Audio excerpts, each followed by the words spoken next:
Бұл біздің ютубтағы алғашқы бағдарлама. Бәрін сатып шыққан сол маркетплейстардың. Курстар көбейіп кетті. Көзім жұмып тұрып сата беретін болды. Қазір контроль жестко. Даже кейбір тауарлар барахолкеден арзан ғой. Made in China, designed in Almaty деп қойды. Apple'дағыдай жазып қойды.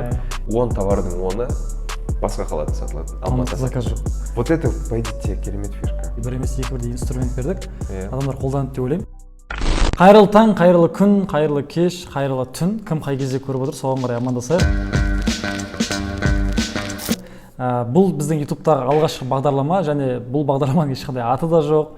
Біз чисто спонтанно түсіріп жатырмыз. Подкаст форматында болады, бірақ ұзақ болмайды, 15-20 минуттық хрон, және бұл жерде бір ғана темада пайдалы әңгімелер қозғайтын боламыз. Мен бұл жердегі позициям жүргізуші ретінде, бірақ тақырып бизнес туралы, маркетплейстар туралы болады. Мен өзімнің білетін ақпараттарымды айта аламын, ал қалған ақпараттарды мен осы жерге қонақтар шақырам. Бүгін бізде Дәулет Батырбек, маркетплейстар бойынша, e-commerce бойынша 5 жылдан астам тәжірибесі бар. Amazon, eBay, Walmart, Shopify, Kaspi, Wildberries, Satu.kz, OLX, вообще бәрін сатып шыққан. Сол маркетплейстардың барлығында сауда жасап жүрген действующий предприниматель деп айтамыз. Дұрыс қой? Тағы не қалып қойды? Тағы да ма? Дейнерис бурерожденный и так далее деген сияқты таныстырдың. Көненің көзі асылдың сындығы. Так, бүгінгі менің айтқым келетін әңгіме вообще ең қызып тұрған тақырып деп ойлаймын, ол Kaspi.kz, потому что ең хайпажор бізде екі маркетплейс бар ғой өзі, Kaspi и Wildberries. Kaspi мен VB2. Бүгін біз қазақтығымыз ұстап, отаншылдығымыз ұстап, қазақтың маркетплейс туралы, бірінші Kaspi туралы әңгіме етейік. Kaspi-де сатып жатқан адамдар көп, таза жасатқан адамдар да көп. Жалпы Kaspi туралы бір айтып өтсеңіз қысқа нұсқа. Kaspi маркетплейс болып уже бірнеше жылдан бері жұмыс істеп келе жатыр, бірақ үлкен публикаға деп уже активно продавецтердің бәрін шақырып бастаған. Ол 2021 жылы январда сол кездері прям есіктерін ашты полностью. Оған дейін өздері сатып жүр ма? Оған дейін тек қана избранный магазиндер, которые там мысалы айына 15 миллион жасайтын сияқты магазиндер, вот соларға да сатқан еді. Мен де есімде оған ең талай рет Kaspi-ге жіберетін, и маған отказдар келетін. И потом ең бірінші одобрение алған кезде мен, короче, қуандым мен, тема деп. И басшығына кіріп саттым, күшті бәрі тема, курстар көбейіп кетті. И курстар көбейіп кетті, сразу нақты бүкіл барахолканың сататын адамдардың бәрі сол ішіне тұрады. И сразу демпинг қой, классика. Демпинг не бағаны түсіру, бағаны жарысу. Бағаны түсіру. Январда есігін ашты, ол кезде регистрациям как в качестве продавца жасап бастады. И где-то апрельге дейін даже новичоктар көзін жұмып тұрып сата беретін болды. Мысалы товар тауып алады, Kaspi-де тұрады, барахолкеден табады, прям байсатын алдына тұрады, опа дейді салады, 3.000 теңге, 4.000 теңге, короче 20-30% маржа көрші. Өзі демпинг болмады? Демпинг болған жоқ, адамдар аз еді ол кезде. А вот апрельден бастап былай уже толып кірді адам. Қазір айтпай қойын, уже перенасыщенный. Бір момент есімде AirPods-ы 138 ба, 135 магазин сатып тұрған. Бір AirPods-ы. И то оның ішінде реплика. Дофига репликалар бар. Солай сатып тұрған кездер болды. Қазір алып Kaspi наоборот теперь вычищает. Есіктен ашып талайын кіргізді, енді алып тұрып тазартып жатыр бәрін. Қазір контроль жестко. Категория жауап тастаған да, одан кейін блок питания, косметики деген товарлар, потом не компьютерге қатысты товарлар. Полностью олар закрыты уже. Телефон и так уже закрыт. Телефон, даже телефонды сатуға болатын магазиндер сатылады. Даже товарсыз просто доступ к магазину 11 миллион, 15 миллионға сатылады. OLX ашып қарасаң толып тұра сатылады. Просто базардағы бір андай бутик сияқты сатылып жатыр ғой, значит. Тура сол бутик, я дәл өзі. Мен бутикті алдым, обкатал, все, любой товарын әкеп сата бер, бірінші рядта деген сияқты. Жасар. Вот сол Kaspi-де қазір демпингтан қалай қашуға болады? Ең үлкен боль сол сияқты, Kaspi-де сатқысы келеді көбісі. Там товар салады, естественно, ол жақта оборачиваемыз көп, күн сайын кіріп жатқан посещаемыз өте көп, бүкіл Қазақстан сол жаққа кіреді, тем более ол банковский системаны қосып қойғаннан кейін рассрочка бар, и товарлар всегда тез өте береді, рассрочка 3 айға, 6 айға, 12 айға алып тастай береді. Бірақ естественно ол жерде Kaspi-дің комиссиясы бар, доставка бар, соның бәрі есептеген кезде маржа өте аз, тем более бағамен жарысады. Даже кейбір товарлар барахолкеден арзан ғой. Даже қазір уже тауар алу үшін андай бұрын базарға барып арзанырақ тауар алатын еді, қазір арзанырақ тауарды барахолкеден емес, наоборот Kaspi-ден табатын болды да. И бұндай моментте қалай вообще жарысуға болады негізі ондай нәрсемен? Мысалға, естественно, олар арзан сатып жатырғандар, олар естественно брактар болады, жерде репликалар бар. А сенде качественный товар болуы мүмкін да, сертификаты, гарантияң бар. И сен естественно достойный товарды там достойный бағада аласың, қымбатырақ бағада. И сен сол бағаның үстіне маржа көріп сатқың келеді. Бұл жерде бірнеше вариант бар. Ситуацияға байланысты. Каспиде демпинг ол всегда болады. Именно вот Каспидің кімдей модель туралы кім Федор Овчинниковты айтқан болатын, Додо Пицца основателі. Именно бұндай маркетплейс, листинговый маркетплейс, Каспи листинг деп атайды, бір нәрсені бірін, ол бизнес өлтіреді деп. Сол үшін Додо Пиццалар тек қана өздері приложениесін сатады. Но бұл маркетплейске үлкен плюс. Amazon eBay-мен конкурент болып бастаған, сол 2000 жылдардың бастағанда, бірақ Amazon қалай өсіп кетті? Ең ключевой факторлардың бірі Amazon именно осы, eBay одан тема өсіп бара жатады. Джефф Безос та өз бір есінде бір интервьюді қарайды, тоже қатты ойланып тұрады, қалай ситуация қиындап кетеді, почти банкрот болып жатады. Сол кездері карточкалар бар, давай внутренний конкуренция жасаймыз дегенде. Мысалы, мына товар, там iPhone там тұрады да, сол 14-ші iPhone болса, там бір адам емес, бірнеше адам осының бір карточканың астына сатады деген. Сол идея Amazonға келді. И сол тұрғаннан кейін ол жақта бағалар арзан болды, и покупательдер көп кіріп кетті. Клиенттерге удобно болды. Посещаемость көбейді. И Amazon қазір тек қана бұл ғана себеп болған жоқ, конечно, но бұл один из факторов болды. И Каспи, мысалы, конечно, копируй, кради как художник дейді ғой. Үлкендерге қарады, өзінің сфераны кім айналысатын. Каспи тура солайынан Amazonға қарап көшіріп жатыр. Әлде де көшіріп жатыр. Ішіндегі де мысалы элементарный листинг. Соның бір нәрсенің бірін шығу, тура сол Amazonға жасап жатқаны. Содан алып тұрып көріп. Тағы да ішінде детальдар өте көп. Тура сол Amazonға байланысты, все. Значит, Amazonға сатқан кезде де бұндай проблема болады ғой, демпинг бәрібір. Amazon сатсаң, иә. Просто Amazon мен Каспидің айырмашылығы былай айтайын. Каспиге айына 5 миллион 800 мың адам кіреді. Бұл магазинге. Вот Wildberries Каспиден салыстырғанда 5 миллион 800 адам кірсе, Wildberriesке 113 миллион адам кіреді. 20 есе, 20 есе. Енді Amazon Wildberries'тен 38 есе үлкен. Енді вот елестете бер. Қанша адам екен? Мынау адам даже мынау товарды сатып жатырмыз. Даже ең дешевый товар сатып жатсаң да Amazon Америка бойынша, бірақ несін ашып, бұл товарды сен даже қымбат қойып, 2 есе 3 есе қымбат қойып та сатуға болады. Также и на Wildberries қымбат қылып сатуға болады, то что бағаң менікі ең арзан, все менікі өтеді деген вообще ондай емес. Кім олай ойлайды, дилетант десе болады.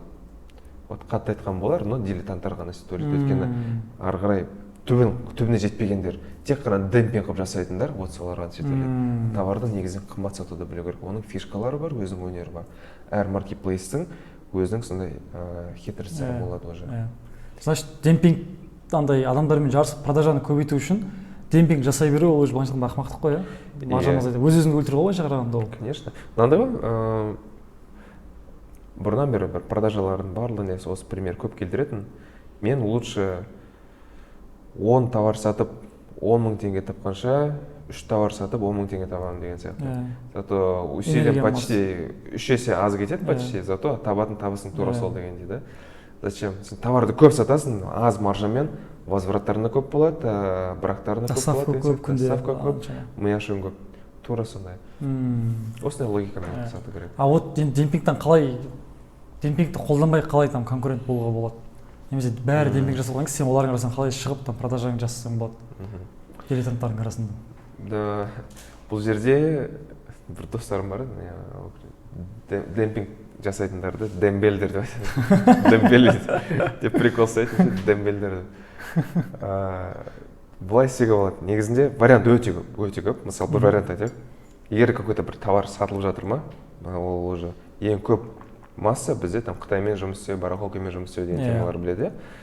Сен алдын товар сатып жатсың, все. Оның какой-то бір китайский бренді бар. Одан кейін аласың, сен тоже убедился, бұл товар тема сатылады. Ақыры сен барахолкамен бір поставщиктен сатып жатсың, алып көзің жетіп тұр, что бұл товар өтімді екеніне. Надо брендировать. надо брендировать. Брендировать деген это ол вау бренд деп естілгенімен былай айтқанда бұл фигня зат. Мысалы Ritmix деген атақты бренд не жерге алды, бір атын өзім Ritmix деп қоя сал болды. Нұрбол деп қоя сал мысалы. Нұр Л грубо говоря солай жазып қой, Каспиге сал, ты единственный продавец. Саған листингке ешкім жабыспайды астына. Сен жалғызсың уже. Даже кім бар, таныс жігіт бар, ол 2018-де сол кездерде ше бірандай наушниктер алып келді. Тимати бір черный бір наушниктер бар, құлақ ататын. Батыс ма? Тимати соны рекламасы деп сөйтті, бірақ қадалып қалды хейтпен. Ол екен страшно қымбат сатты да. А вот сол таныс жігіт, ол жігіт алды да тура сондай наушниктер алып келді Қытайдан. Бірақ ол брендсіз болып алып келді, специально ше, бренд жоқтарын. Потом мына жақтан тұрды да типографияда коробка заказ берді. Бір коробкасы 400 теңгеге ма заказ берді. Бренд қылып заказ берді? Бренд қылып заказ берді, дизайн өзі жасатты да, и толтырып распечатка жасап, Made in China, designed in Алматы деп қойды. Тура Apple-дағыдай жазып қойды. И соны алды да толтырып сатты. Короче, бір машинасын алды ғой. Ол кезде маркетплейстен тема жоқ еді, чисто Инстаграмнан OLX-ін сатқан еді да. Вот осылайынан... Значит, солай сатуға болады, ол жерде брендтің аты әсер етпейді продажаға қатты? Да, сен бренд дегенде, любой брендке жазып қоясың, Каспиге кіретін кезде сен торговый знак сұрамайды сенен, регистрация бренда анамдан сұрамайды. Ол ламода хорошо ол киімге сұрайды и так далее. Это уже отдельная история, да? Но Каспи, ВБ и так далее. Нет, вот мой бренд деп просто брендін көрсесің. А ол бренд шынымен де сене ғана бар. Нұрбол деп қоясың, ертең барады да Нұрлыбек алып тұр, Нұрбол деп шығармайды сен. Барахолка деген адам зачем он Нұрбол деп шығарды деген. Это первый способ. А екінші способ уже существующий товарлар бар ма? Какой-то брендированный уже там Asus деген товарлар болуы мүмкін. Ол товарларды просто әр маркетплейс фишкалар әртүрлі. Каспидің күн айтатын болсақ, мысалы, есть виртуальные склады, можно создавать вот такие, да?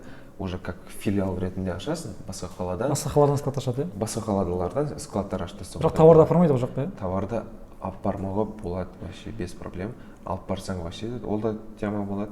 Но басшаны бизнес бастайтындарға ол қиын теді да, там Шымкентке, Оралға товар жіберу. Сол себепті осыны ближайший там 4-5 қала виртуальный склад ашып. Мысалы братишкам тоже 3 компаниясын НДС-ға жеткізіп тастады. Лимиттен асып кетті. Біреуі даже асып кетті, НДС-ға өтіп кетті да. Ол чисто осындай 5 қала сататын. 5-еуінің біреуі Алматы, қалған 4-еуі басқа қала. Павлодар, Астана, Орал, Шымкент и солай. И 10 товардың 10-ы басқа қалада сатылады. Алматы заказ жоқ. Алматы редко, өте редко. Значит, басқа қалада қымбат сатуға болмасын да? Басқа қалада қымбат. Не үшін олай? Алматыда поставщиктер толы. Конкуренция өте көп, население көп, и предпринимательдер көп, и бұл жақта баға страшно қымбат. Алматыда хаб қой біздің, хаб такой поставщиктердің хабы болғаннан кейін. Мысалы, кейбір товарлар бар, там бір кронштейн, там мощный сатылады, там оны не то, что Шымкентте демпинг, не демпинг. Шымкентте именно ол товар сататын поставщик жоқ екен даже. И виртуальный склад ашып жіберді. И заказ түскен кезде сал жүре сала ма? Заказ түскен кездері доставканы бір күн деп қойған керексің. И бір күнде сен товар жібересің. А Каспий межгород деп жіберетін болсаң, ол бір аптада барады. Ол өткен консолидация жасайды, ол тұрып бір фураны толтыру керек, значит, ол Казпочта беріп, Казпочта алып толтырады. Это уже долгая история. Значит, виртуальный склад деген сен Алматыда отырып, бүкіл заттарың Алматыда тұрса да, мен Шымкентте де складым бар, сояқта заттарым бар деп виртуально жасап қоясың ғой, айтып. Иә, как будто бы Шымкентте филиал есть. И заказ Шымкентте түскен кезде сен Алматыдан там индрайвермен или поездбен бері жүре саласың. Да, easy вообще. Индрайвер, там Шымкентке, так далее, Алматыдан қанша күніге сағат сайын жүріп жатыр. Талдықорғанға то же самое, Балқаш, Тараз, Астана күніге түнде сағат 9-дарда вроде Алматы 2-ден не поездар кетіп жатыр. Хорошо, понятно. Вот это, по идее, керемет фишка. Осыны әйтеуір не түсінбеймін, көбісі қолданбайды, қолданатындар, тема қолданатындар. Я үндемей жүр осы сіздерде бар да, потому что вот реально фишканың сочный заттардың бірі негізінде. Хорошо, значит, түсінгеніміз Каспий кезетте бұл демпинг бар, и демпинг ол тек қана Каспийде емес, ол там Амазонда да бар, даже әлемдегі ең мықты маркетплейс болса да, и ол демпингтен қашу үшін там демпингпен жарысудың қажеті жоқ, просто дилетант болмай басқа обходной жолдарын табу керек қой. Виртуальный склад секілді, жаңағыдай басқа карточка ашу секілді, да? Дәл өзі, иә. Значит, товарды арзан сату ол всегда там жолдан шығудың, конкуренциядан озудың жолы емес та? Иә. Тура солай, вот Каспийде бір товарды бір сатып жатыр. Иә. Даже осының обходной пути бар да. Не то, что там Wildberries и так далее, әр карточка бөлек продается. Значит, сен әр карточкаңды дамытқаныңа байланысты. Вот, сол сияқты. Все, хорошо. Все, вроде түсінікті деп ойлаймын. Каспий KZ туралы қысқаша айтып, және ең маңызды сұрақ демпингтен қалай қашады деген тақырыпты аша алдық деп ойлаймын. Бір емес екі бірдей инструмент бердік. Адамдар қолданады деп ойлаймын. Без воды? Иә, без воды, без там андай мақтаусыз, анау мынаусыз. Каспий KZ не деген сұрақтарды бойынша неден қарап алады, ютубтан, гуглдан деген секілді. Солай достар, егер біздің алғашқы шығарылым біз андай чисто спонтанно импровизациямен шығардық. Егер сіздерге пайдалы болса, қызық болса, ютуберлар сатып айтайық, лайк басыңыздар, каналға тіркеліңіздер, анау колокольчикті басып қойыңыздар деген секілді. Шынымен ұнаса комментарий жазып, бір от қалдырып, білмеймін, рахметтеріңізді айтып қойсаңыздар болады. Бұл бізге шынымен де шабыт береді. Және егер осы формат сіздерге қызық болатын болса, біз алдағы уақытта дәл осындай форматта аптасына бір рет немесе бірнеше рет даже видео шығарып тұруға дайынбыз. Солай сіздермен болған бізбен болған сіздер, ешкім айтпаңыздар. Барлықтарыңызға сау болыңыздар, аман болыңыздар. Сау болыңыздар.